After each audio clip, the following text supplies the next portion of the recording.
Geography या GK किससे ज़्यादा नंबर आएंगे, किसको पढ़ने से ज़्यादा फ़ायदा होने वाला है, किसको कम पढ़े, कैसे पढ़े, ये बहुत सारे क्वेश्चंस हैं जो हमारे दिमाग में आते हैं, क्योंकि बहुत सारे लोगों को ऐसा लगता है कि दोनों जो है ज्योग्राफी और जीके इज़ सिमिलर। हाँ, बहुत सारी इनमें समानता है और हर पीजीटी एग्ज़ाम में या टीजीटी एग्ज़ाम में आपको देखने को मिलेगा, या ज्योग्राफी से रिलेटेड आप कोई भी एग्ज़ाम दे रहे हो उसमें आपको जीके तो देखने को मिलेगी ही मिलेगी। आप किसको पढ़ने से आपको ज़्यादा फ़ायदा होगा वो आज हम डिस्कस करने वाले हैं। सो माय डियर स्टूडेंट्स, मैं आप सभी का स्वागत करती हूँ हमारे ऑफिशियल पीजीटी टीजीटी चैनल अड्डा 24/7 पे, और मैं हूँ शिखा, आपके geography paper two faculty. Yes, मैं आपको ज्योग्राफी पढ़ाती हूँ पीजीटी में, एंड यस यही सब्जेक्ट में यूजीसी नेट असिस्टेंट प्रोफेसर में भी पढ़ाती हूँ।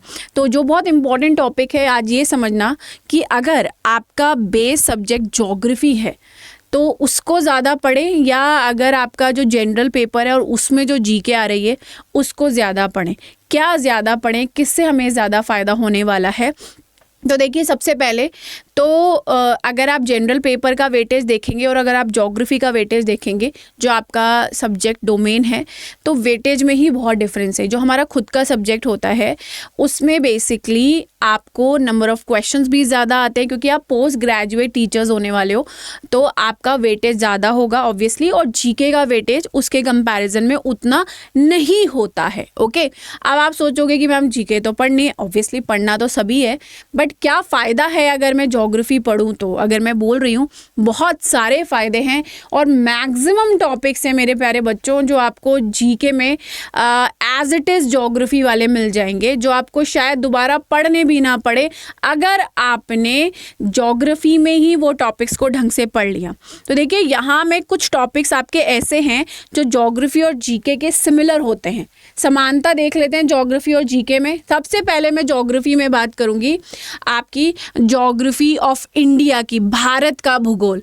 भारत के भूगोल में उसकी स्थल आकृति आती है, वो एक जीके का पोर्शन बनता है। कौन सा पहाड़, कौन सी नदी, कौन से धाराएं हैं, है ना, या मैं बोलूँ कौन सा आपका जल विद्युत का प्रोजेक्ट चल रहा है, या कौन सा सिंचाई का प्रोजेक्ट चल रहा है, या जो आपके नेशनल रिजर्व्स होते हैं, या आपके जितने भी बर्ड सेंचुरीज़ होती हैं नई बनी हैं, ये सारा ज्योग्राफी का पार्ट है।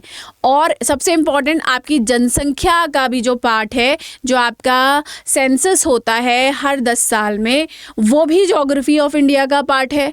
और इसके अलावा जैसे फॉर एग्जांपल अगर आप इंडिया का ट्रेड देख लो, इंडिया का व्यापार देख लो, फिर अगर आप इंडिया का व्यापार देख रहे हो तो आप इसके अलावा इंडिया का ट्रांसपोर्टेशन देख लो, भाई रोड्स हुए, रेलवेज़ हुआ, एयरवेज़ हुआ, क्या वाटरवेज़ हुआ, है ना, कि हमारे जो जितने भी यातायात के साधन हैं वो देख लो। इसको कनेक्ट करके हम और क्या देख सकते हैं, हम कम्युनिकेशन देख सकते हैं।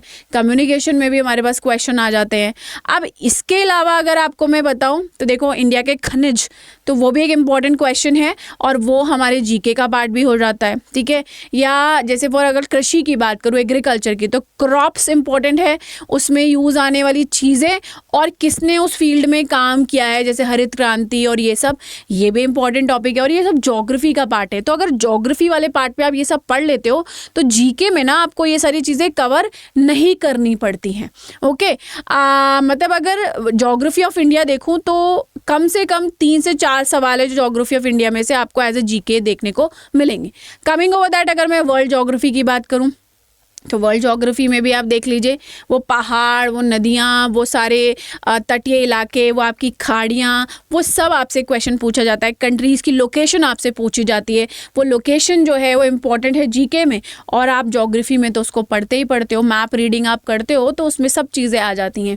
वहीं पे अगर आप पूरा संसार का हम जल यातायात देखें, जैसे हमने अटलांटिक सी देख लिया, या हमने सुएज कैनाल देख लिया, या हमने पनामा देख लिया, ये सारे ज्योग्राफी का पार्ट हैं और ये जीके में हमसे पूछे जाते हैं। इनमें जो नई हलचल हो रही है वो भी आप देख लीजिए, वो आपको देखने को मिलेगा, ठीक है। एग्रीकल्चर का मैंने आपको बताया, संसार में जितने प्रकार के पाए जाते हैं उनमें जो डिफरेंट टाइप्स हैं वो सब हमसे पूछ लिया जाता है। ओके, देखो, ट्रेड एंड ट्रांसपोर्ट आपको पता है करंट है, मतलब ये ऐसा है कि हमसे इकोनॉमिक सर्वे क्वेश्चंस पूछ लिए जाते हैं, और वो इंडिया में भी आ जाएगा, वो वर्ल्ड में भी आ जाएगा।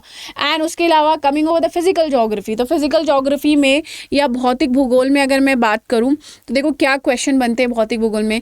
चक्रवातों पे सवाल आ जाते हैं, हवाओं पे, भारत के मॉनसून पे, ठीक है, भारत के मॉनसून को प्रभावित करने वाले जो इतने सारे कारक हैं। अब जो बच्चा जीके वाला है, जो ज्योग्राफी नहीं पढ़ के आया, उसको नहीं पता होता है ना, उसको बहुत सारी चीज़ें नहीं पता होंगी, पर ज्योग्राफी वाले को ये पता होगी कि भाई नॉर्वेस्टर क्या है, या उसको ये पता होगा कि आपका चेरी ब्लॉसम क्या है, या उसको ये पता होगा कि जेट स्ट्रीम क्या है, कौन सी जेट स्ट्रीम भारत को के मानसून को प्रभावित कर रही है। तो अगर आपने ज्योग्राफी में ढंग से पढ़ाई करी है तो जीके का बहुत मैक्सिमम पोर्शन आप कवर कर पाओगे। इसके अलावा साइक्लोन्स हो गए, चक्रवात हो गए, है ना, सुनामीज हो गए, अब ये आते जाते रहते हैं और इनसे हमारे बहुत सारे जीके के क्वेश्चंस बनते हैं। तो अगर ये बहुत थोड़ी सी समानता है जो मैं आपको बता रही हूँ, तो अगर आपने पीजीटी लेवल पे ज्योग्राफी को बहुत अच्छे से पढ़ लिया तो इस जीके का बहुत सारा पार्ट है जो आप कवर कर लेते हो। अब इसमें एक और चीज़ है, आप पर्यावरण भूगोल या एनवायरनमेंट ज्योग्राफी की अगर मैं बात करूँ, उस पर भी तो बहुत सारे ना हमसे रिजर्व्स पूछ लिए जाते हैं, या हमसे किस्में पूछ ली जाती हैं, ये सारी चीज़ें एनवायरनमेंट में भी आ जाती है जो हम एनवायरनमेंट के पार्ट में भी पढ़ते हैं। तो फिजिकल ज्योग्राफी, ह्यूमन ज्योग्राफी वो है जिसमें आपको बहुत सारी, आई गेस 30 to 40% आपको जीके का पार्ट कवर होते हुए मिल जाएगा। इसके अलावा जो है फिर वो हमें अलग से पढ़ना होता है, जैसे हिस्ट्री अलग से आ गई, या पॉलिटी का कोई क्वेश्चन आ गया, ऐसे।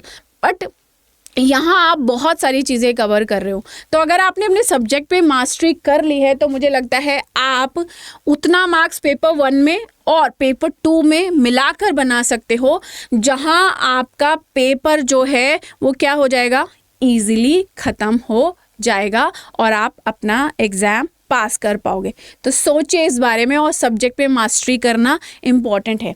और अगर हम बात कर रहे हैं सब्जेक्ट पे मास्टरी की, तो माय डियर स्टूडेंट्स आपको क्या समझना है कि अगर आप एक बहुत ही सही तरीके से पढ़ेंगे और स्ट्रैटेजाइज करके पढ़ेंगे तो आपको ज़्यादा फ़ायदा होगा, ठीक है।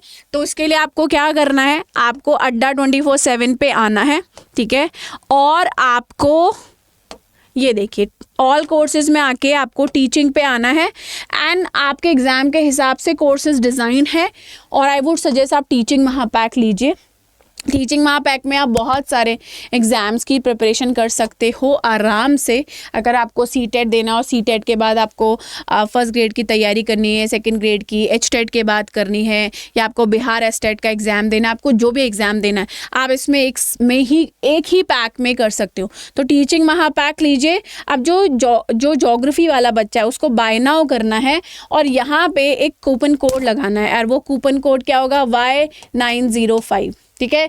ये ज्योग्राफी वालों के लिए है, और आप अप्लाई करोगे तो आपको अप टू 80% तक का डिस्काउंट मिलेगा, ओके। तो ये आपकी वैलिडिटी 1 महीने के लिए है, and your discount code is Y905, ठीक है।